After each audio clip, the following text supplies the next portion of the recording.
Hi guys! Welcome to my channel. For today's video, pupunta po tayo ngayon dito po sa Casa Mila Fera. So let's go guys, pasok po tayo. Dito po yung mga daan natin. So ito po ay subdivision po ng Beverly dito po sa Antipolo. So diretso po tayo. Dito po daw to malapit sa Burro Cafe. Pasok na po tayo para makita natin po yung loob. So ito po yung gate. So dito po tayo sa kaliwa. So para hindi po kayo maligaw, dito po tayo. Kasi wala pong guide dito. So pagpasok nyo po, diretso lang po kayo guys. So let's go guys. Tingnan po natin yung daan.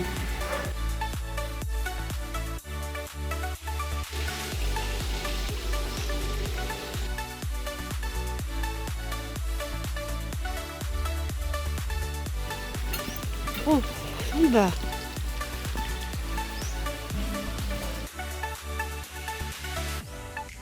Ito. Oh. Halika dito pala.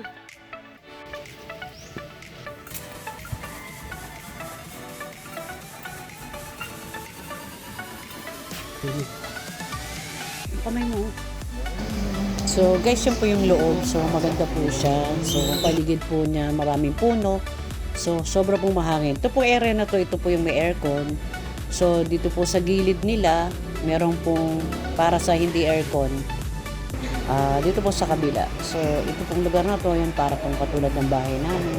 So parang makaluma. Tapos yung flooring sa kesame, ayan, para pong mga pare-parehas po ng parang pang flooring. Ganda pong tingnan. So yan po ang linis ng lugar. So talaga pong nakakatuwa yung lugar na may ganito pa palang lugar na parang sinauna.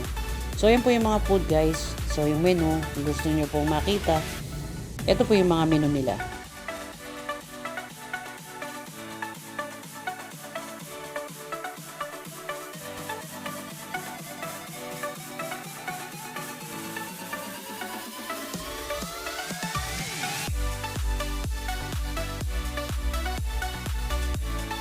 So guys, ito po yung isang area na wala pong aircon. So kung gusto nyo po nung mahangin, dito po kayo. So ito po yung lugar.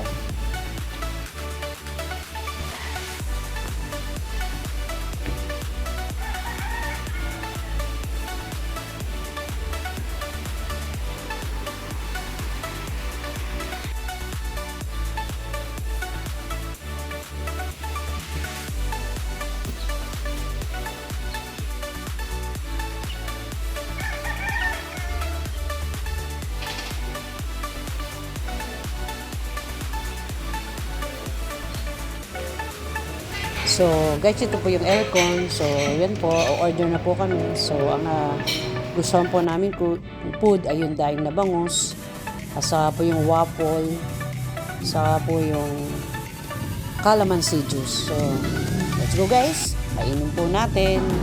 Tikman po natin kung masarap. So guys, after po namin kumain, so itatry po natin pumunta dun sa B. Kasi meron po daw dito isang tourist attraction na B na pinapakita po nila na parang nag-aalaga po sila dito ng bubuyog. So mamaya po, check po natin guys.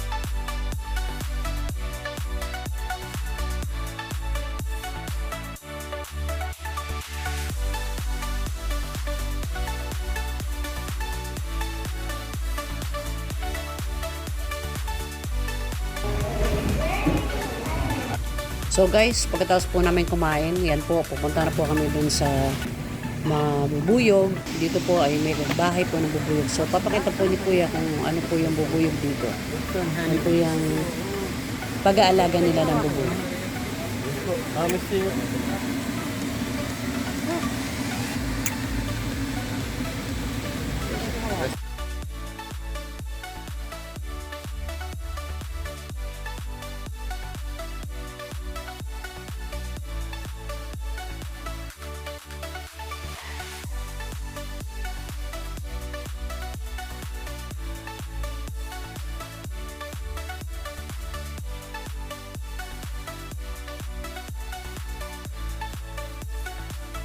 Nakita ko po yung queen. So guys, yan po papakita po niya yung queen. Yan, hahanapin niya po siya. So, para pakita po natin kung ano picture lang po yun. So, kakaiba po itong bubuyog na to kasi hindi po ito yung bubuyog na talagang nangangagat. So, parang for guest po talaga siya. So, yan po yung pinaka, ano po nila, yung Coding shop pinilugan din po. siya. Yan po Showing yun. lang talaga for the guest. Yes. So, yan guys, ang dami po niyang box. Yan po yung pinagaanhan ng mga bubuyog. So, yan po yung bubuyog. So, for the last look, yan po yun. Thanks, kuya. So, dito po, pababa naman po may para po doon sa pinakabatis nila para makita po natin yung lugar. So, magpipicturan po tayo dito.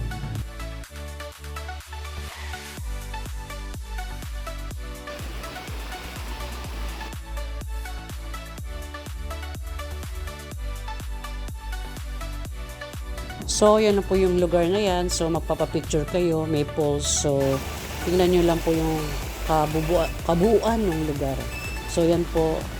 So, pagkatapos po nyo kung yung magpicturan, pwede na po kayong umakyat. And then, sobra pong ganda. So, pwede po kayong pumunta guys.